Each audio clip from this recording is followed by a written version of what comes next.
I mean, I'm planning to put this out on the internet, but for some strange reason, I'm embarrassed having you sitting there listening to my rough cuts.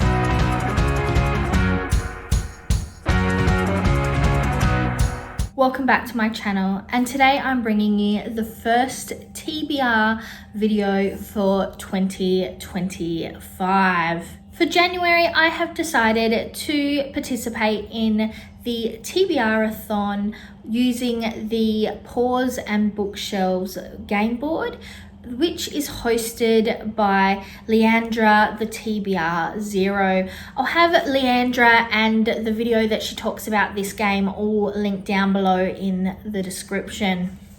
But before I get into that, I'm also going to discuss another game that I'm going to be playing, another challenge I'm going to be doing throughout 2025.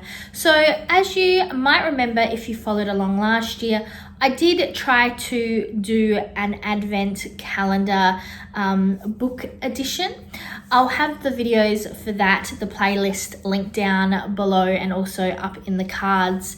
But to be honest, that was a little bit of a fail as I only got through 4 books. But we will try again, and I'm going to be doing it again this year. However, I'm only going to be aiming to reach 12 books. So here next door to me, I have a pile with 12 books in them that have all been wrapped. I'm not sure what are in any of these. It was selected by my husband and they've all been numbered. So I'm going to be doing one of these a month in line with whatever TBR game I'm doing that month. So book 1 for the Advent Calendar has not been wrapped, but this is it here. It is The Wildwood Sisters by Mandy McGrew. So this book seems to follow Renee, whose twin sister Scarlett went missing 10 years ago. And in the aftermath, Renee was forced from her family home at Wildwood Acres, leaving her family and her boyfriend behind. The case for her sister has long gone cold, but Renee still hopes to find out who is responsible for her missing sister. A family emergency means that Renee needs to return to her childhood home. Her childhood boyfriend, Dylan, is now a single father struggling to make it through. But what will happen when Dylan and Renee cross paths again?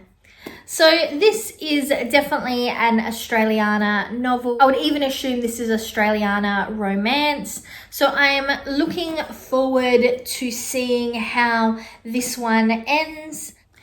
I do know that Mandy McGrew is quite a popular Australiana author, though I haven't read any of her work before, so I do look forward to reading this one.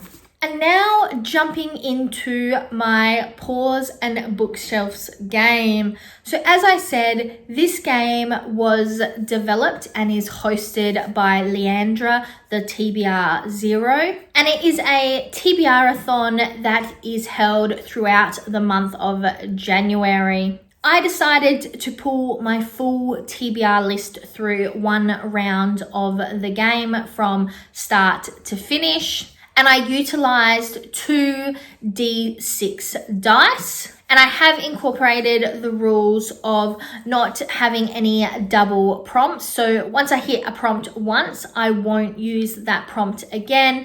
And also I do have the ability to double up books. So double up prompts on a book. So I've put it in similar rules to Leandra, which will be that a book can be utilized for 2 prompts to ensure that I don't end up with an out of hand TBR. Because I didn't have any dice or any ability to print anything where I currently am, I actually decided to do this full game board thing electronically. Please let me know down in the comments how you felt about it being electronic rather than in person. This wasn't my original plan, but sometimes life gets away with you. So let's just jump in to my first roll. Okay, so as you can see, I've got my TBRathon Paws and Bookshelves board here. I have my little icon down here, as well as the little, I guess, tabs that I'm going to put on the prompts that I get. These are pictures of my dog, my pug Grover. We're going to be using those to cover the prompts I get. So let's jump straight in with my first roll.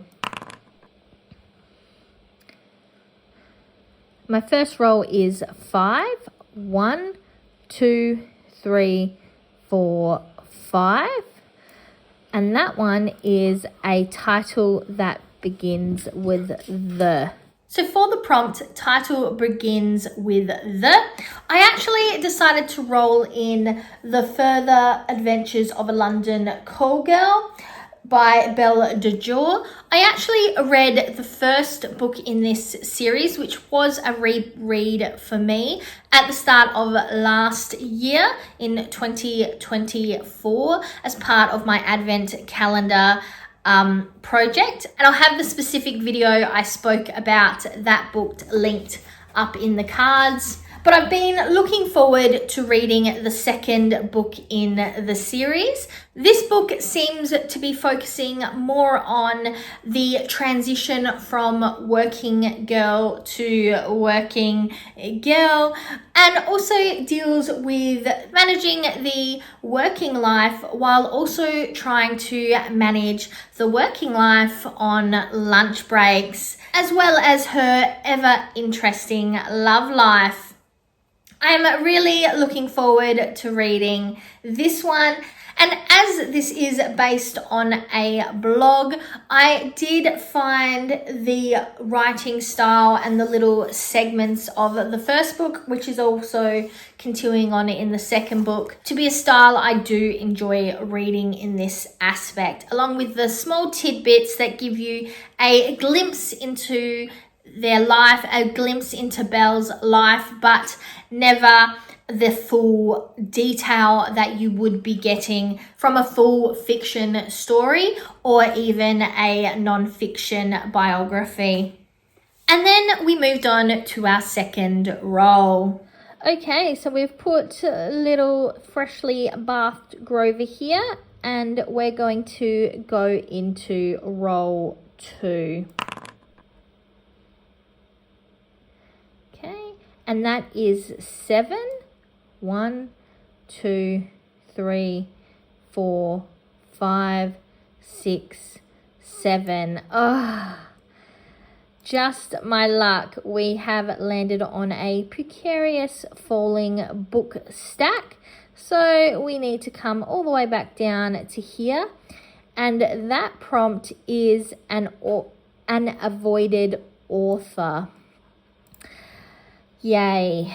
So as you just saw, our second roll unfortunately landed us on a precariously placed book pile, the looking out below book pile, which meant we come tumbling all the way down to the avoided author prompt. This prompt was a lot harder for me to select a book for. There are quite a number of authors I have within my collection that I do tend to avoid. That could be because of the size of their novels, their writing style, or even fear that I'm not going to enjoy such a beloved author or series, which is actually how I ended up with this book. So this is Eragon. So this book was first published in 2002 and is something that a lot of the youth in my age group when I was young really enjoyed as a fantasy novel.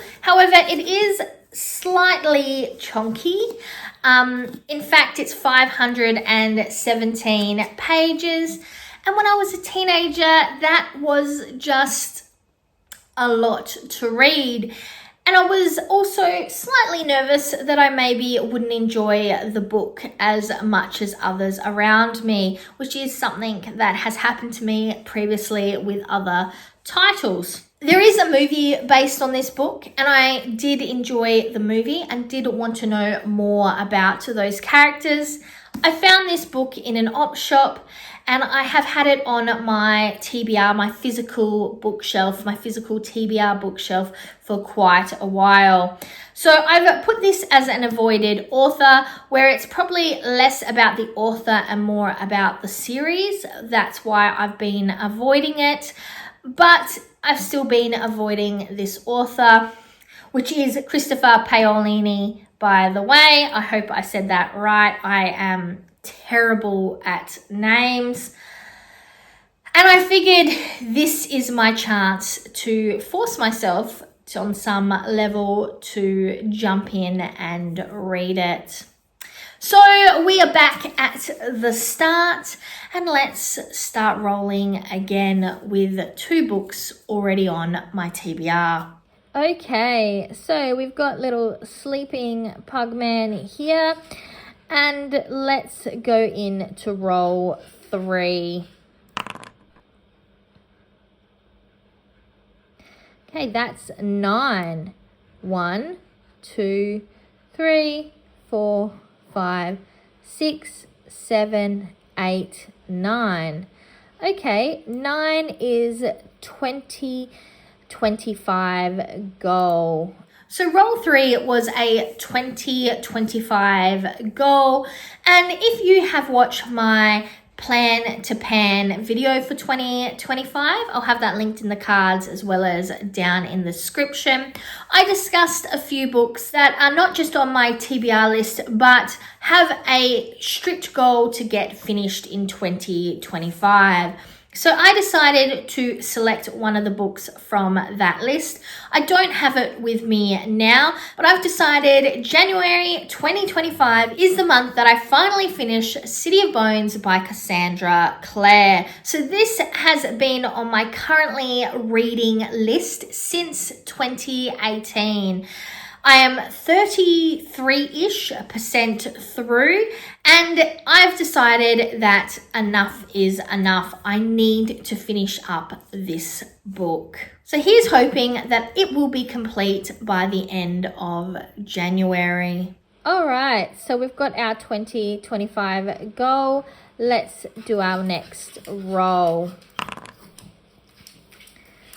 And our next roll is 8. 1, 2, 3, 4, 5, 6, 7, 8. Okay, so that's a hyped book. And we've got our first dog of this game, which is the Dalmatian.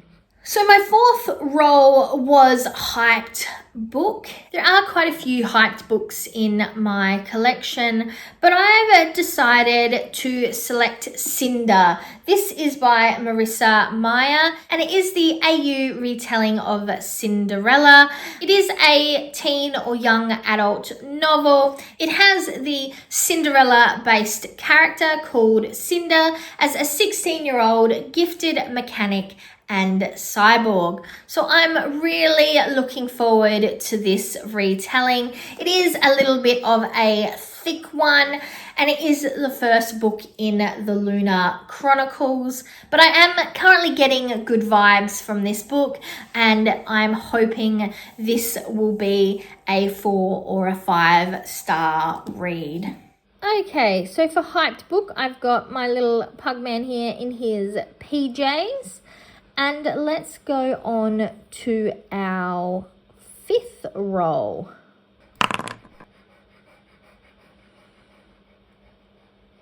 Okay, that we've got 6. 1, 2, 3, 4, 5, 6. 6 is a book wreck. And roll 5 was a book rec.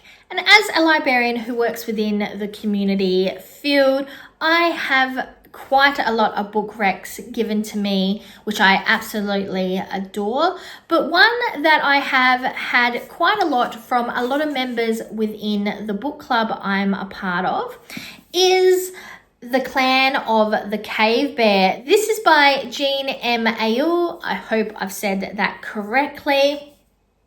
And it is the first novel in the Earth's Children series. And you follow the heroine, Ayla, a courageous and indomitable young woman whose story begins when she is a 5-year-old orphan adopted by the clan, a group of Neanderthals. This is a bit of a thick one, so I am slightly worried because I do have quite a lot of thick books on my TBR already.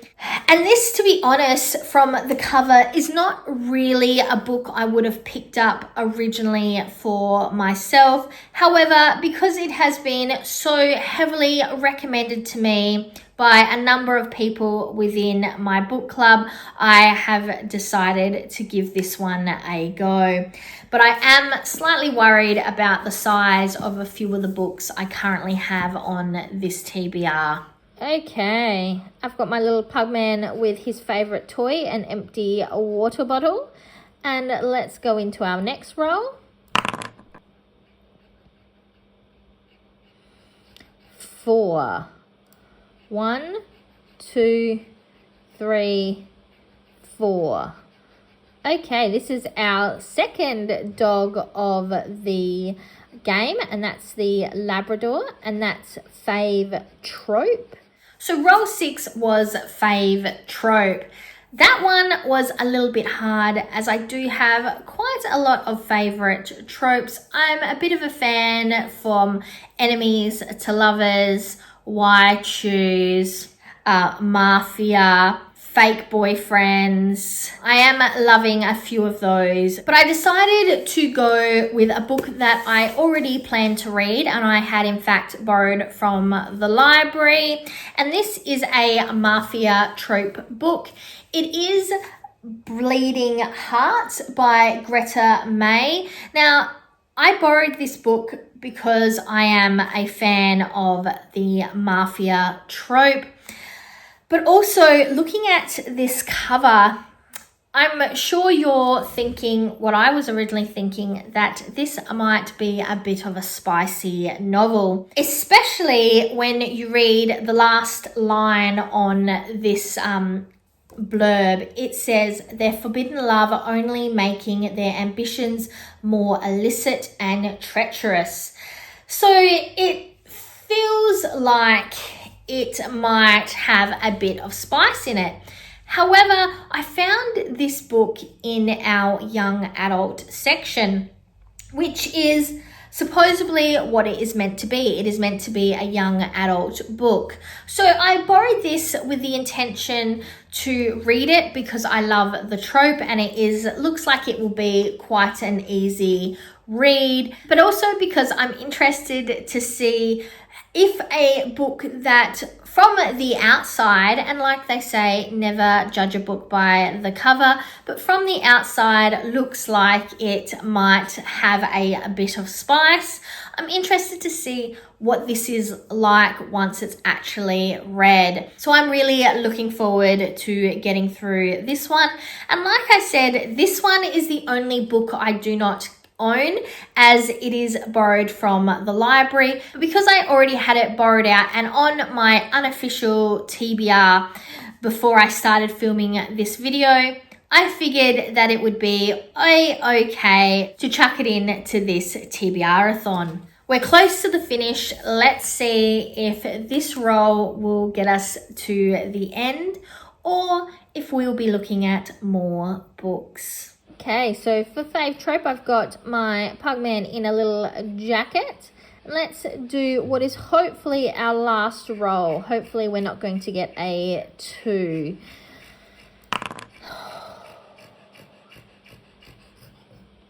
Okay, and we got 8. So that is it. We have finished. So with that, I am very pleased to say that we have these 5 books plus The City of the Bones and my Advent calendar book on my TBR for this month. But I'm thankful that I only ended up with 6 books from my Paws and Bookshelves game. Honestly, I could have and probably I should have actually used a book for multiple prompts, but I guess I got kind of wrapped up in the moment and decided to just put a book per each prompt.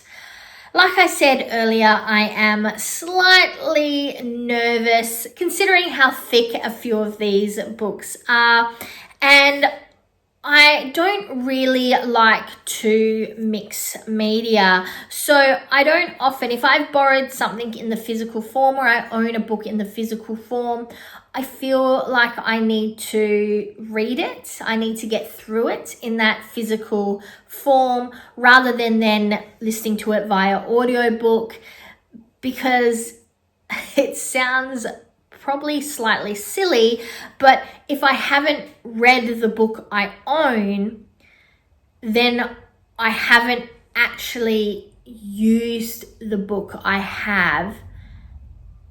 Therefore, it is still unread and still unused on my bookcase, which probably sounds a bit weird, but I guess that's just how my thought pattern goes.